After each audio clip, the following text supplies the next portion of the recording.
You dispatched President Kimball with real skill. Right under their noses, too. What a humiliation. My forces are in a position to assault the dam. Legatus Linnaeus has assumed command. Are you ready to go to him? To tell him to begin the assault? Good. In hoc signo torus vinces. Report to Legatus Linnaeus immediately. He'll brief you on the plan of battle. Come back victorious, or don't come back.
Legatus, a stranger arrives.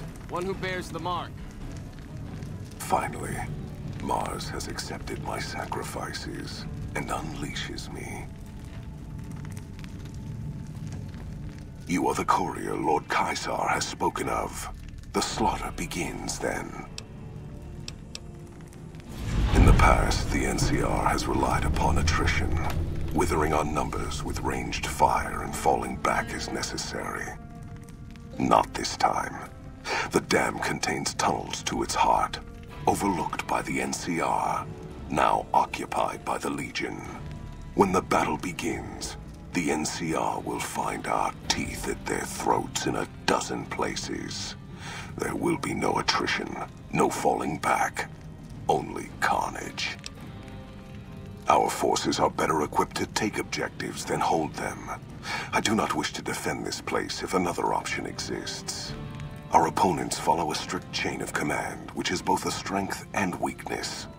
I intend to use you to strike at that weakness. Find the enemy commander, this General Oliver. Kill him or his resolve. Do this and his cowards will retreat, leaving the dam to us. Mars's eyes are upon you. Do not fail him, or us.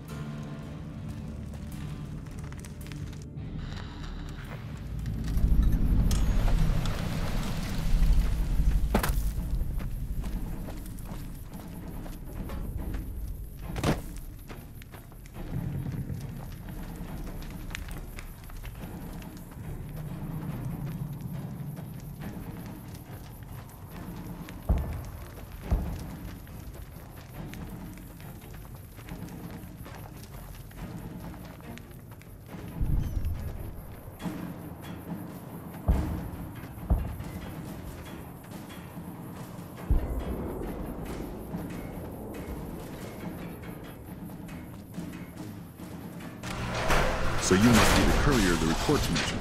Pass this message on to your commander. Hoover Dam will not fall while I still draw breath.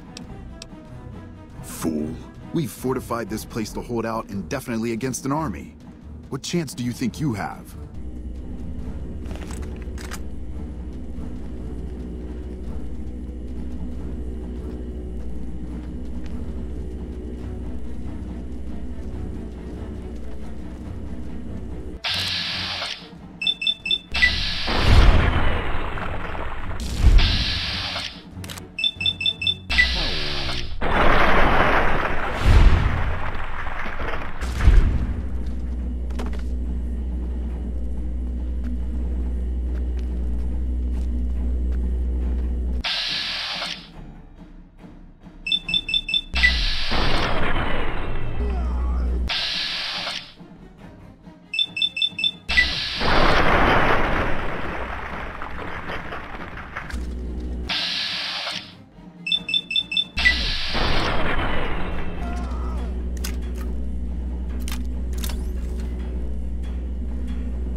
Who's there?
Pleases me.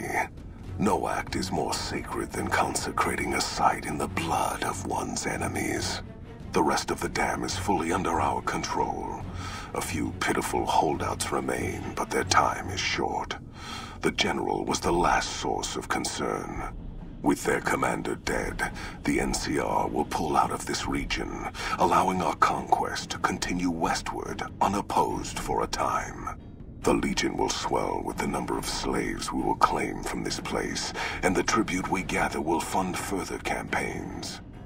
Perhaps in time I will be granted the honor of conquering the land known as California. But for now we rest. Know that your efforts are appreciated and will not go unrewarded, but we can speak of that later. For now, come. We must see to the burning of the dead. And so the courier who had cheated death in the cemetery outside Good Springs cheated death once again, and the Mojave Wasteland was forever changed. Caesar entered the Strip as though it was his triumph. The Legion pushed the NCR out of New Vegas entirely, driving them back to the Mojave Outpost. The Legion occupied all major locations, enslaving much of the population and peacefully lording over the rest. Under the Legion's banner, civilization, unforgiving as it was, finally came to the Mojave Wasteland. Though the courier herself was just and forthright in her dealings throughout the wasteland, she helped the Legion achieve victory. Caesar honored her with a golden coin, minted in celebration of her contributions and distributed throughout the wasteland.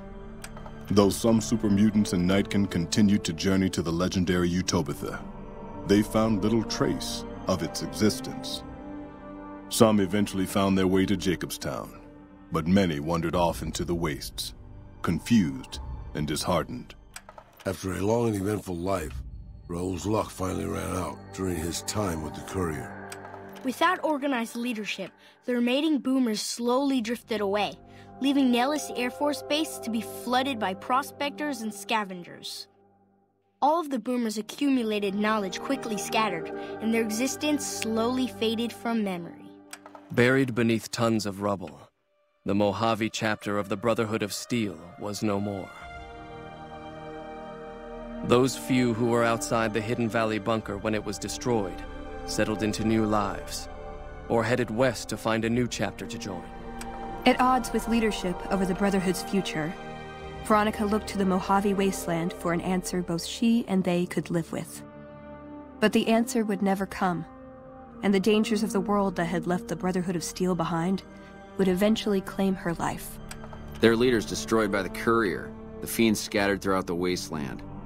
Without the organization of Motor Runner, Cook, Violet, and Driver Nephi, they were easy prey. With no clear leader to guide efforts in Freeside, the followers of the Apocalypse lost control of Old Mormon Fort to local thugs and junkies. Eventually, using the followers' remaining supplies to manufacture drugs, the Old Mormon Fort quickly devolved into little more than a junkie den. When news reached Freeside that Legion forces were approaching New Vegas, Arcade did his best to help people escape with adequate supplies. A Legion explorer saw Arcade helping locals escape and pointed him out to a Centurion. Arcade's group was run down somewhere near Westside. There were no survivors. Travelers continued to stop by Goodsprings Source for water on the Long 15, but rarely would anyone venture into the ruins of Goodsprings itself. Those who did were almost always tourists, come to visit the graveyard where the courier rose from the dead. The slaughter of the Van Graffs in the Crimson Caravan caused no end of trouble for NCR back west. Already struggling, NCR's supply line suffered further as the two caravans withdrew support until the massacre in the east was resolved. Rose of Sharon Cassidy died as her caravan died. In an unmarked grave, another victim of the Mojave. After generations of being beaten down, the great Khans were finally broken by the courier. Those few who avoided the courier's wrath moved north into the wilderness of Idaho, where they tried once more to rebuild. With Jacobstown's leadership destroyed, the remaining super mutants and Nightkin of the West scattered across the wasteland. Jacobstown withered away, its death going unnoticed by the rest of the Mojave. Lily's long life finally came to a close in the Mojave wasteland. As the life faded from her, her last thoughts were of her grandchildren. With the king dead and most of their gang slain by the courier, the remaining kings fled the area, never to be heard from again. He had survived police service in Colorado, the Great War, combat duty with the Legion, and being the companion of the king. But in the end, Rex finally succumbed to the horrors of the wasteland. Slain to the last man by the courier, the Misfits were at least spared the humiliation of dying during Caesar's attack on Camp Golf. Few mourned their absence. Despite their vigilance against potential attacks by the Legion, the citizens of Novak were no match for the courier. The motel and Dinky the dinosaur were left vacant, a rare stop at best for travelers along Highway 95. Tired of waiting for the world to be done with him, Boone ventured into the wastes to make his own way out. Unable to clear his mind of the past, he was at last granted the death he'd awaited, bringing final rest to a life that had ended long ago.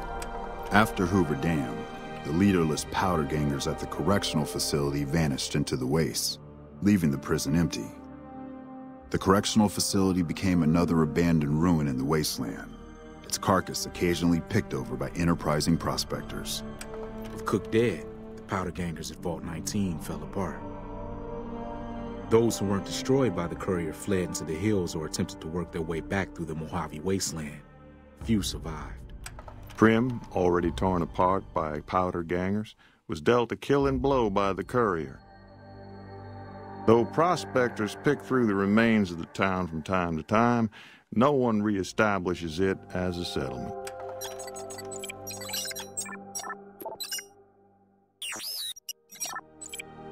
With Caesar's victory came a small measure of vindication for the Rangers' late Chief Hanlon.